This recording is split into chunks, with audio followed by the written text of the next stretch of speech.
Hello. I know this is a terribly long title, but the essence of this is simply that whatever way you see and divide the different impact categories, it's all about the same thing. So the way I see that you can structure all these different perspectives in one single framework is by using the impact pathway framework, where we start with pressure indicators to the left, what we can do or what we actually do, and then the midpoint indicators tells us what happens as a consequence of that action. And finally, we can end up with evaluation of the consequences with the final score to the right. So the three perspectives I'm talking about is the three bottom lines, the 6 assets, and the 17 SDGs. Now the three bottom lines, people, planet, and prosperity, is a way to say that we can divide our impacts in social, economic, and biophysical. But this division is mainly relevant at the level of pressure indicators, because as you can see from the overlapping of the circles, the closer we get to actual sustainability, to the end point, the more we have overlaps, and therefore it doesn't make sense to keep this distinction between social, economic, and biophysical. For this, the 6 assets is more relevant, because they actually correspond to the safeguard subjects that we're used to from LCA. And the 17 SDGs are more relevant as an exhaustive list of topics for policy. So in this impact pathway framework, we put the bottom lines to the left to organize the pressure indicators. And to the right, we have the 6 asset types as safeguard subjects. That is the way we organize the areas of protection. The 17 policy areas from the SDGs we put in the middle, together with their many indicators for the impact pathways. Finally, to the right, we have one single measure of well-being, we can also call that utility, that we find from subjective well-being research. QALY is the unit we can use, quality adjusted life years. Now the project that we're running currently for the United Nations Environmental Programme, the Life Cycle Initiative, is about life cycle sustainability assessment, or specifically with a focus on the SDGs. The abbreviation LCSA can be used anyway. The publications that we're currently producing are 3 reports. The first one is an exhaustive description of all the indicators and impact pathways, divided in 17 chapters. Here is an example of the education impact pathway.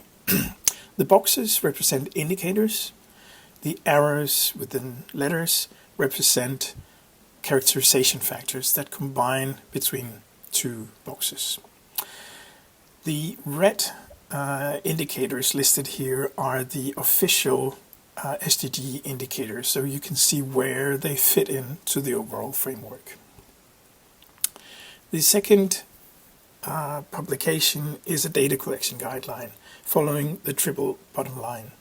So we have a chapter on economic pressure indicators, 2 chapters about biophysical ones divided in resources and emissions, and finally the social pressure indicators, which are practically all of them about the occupational situation. The relative importance of the sustainability impact pathways is the third publication, and that is based on the capitals approach and the findings from subjective well-being research.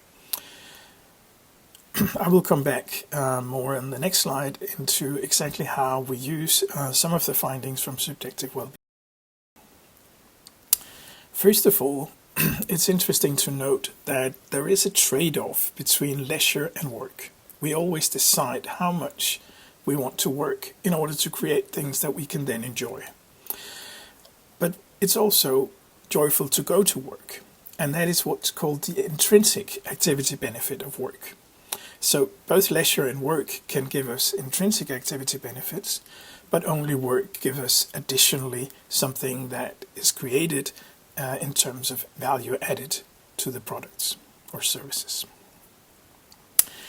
Now, because we're making this trade-off, at the margin, the red box and the blue boxes will be of equal size. So they have to have the same value.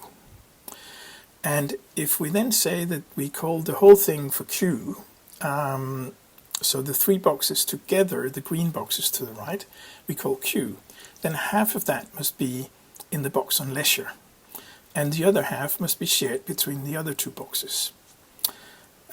So if we know what the value added is, we can subtract that and find out what is the intrinsic activity benefit. However, what we do know from subjective well-being research is that the consumption is valued, an hour of consumption is valued approximately the double of an hour spent in a typical production activity.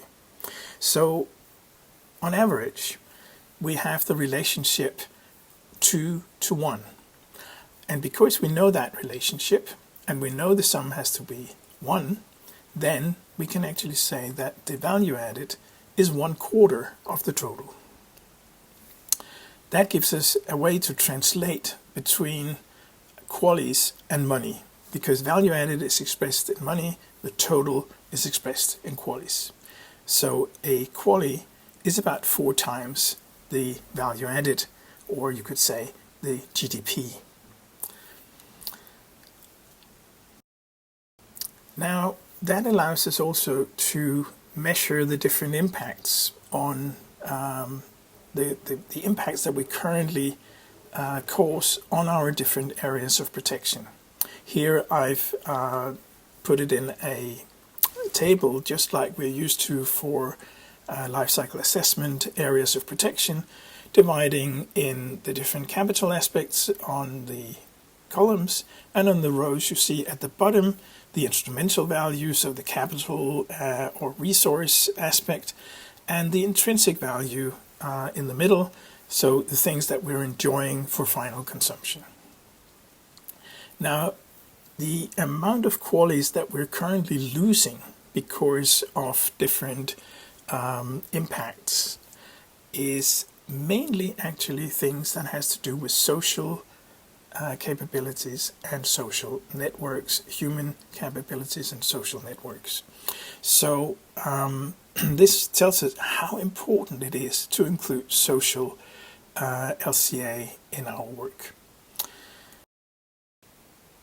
When we add all these impacts and we look at it per person life year, so per person, how much are these impacts? You can see at the right, at the top, the red number 0.532. This is the total amount of QALYs lost every year for every person life year, on average. The current well-being is what you see in the middle with the little asterisks. And this is taken from the UN World Happiness Reports, translated into the QALY scale and adjusted for average life expectancy.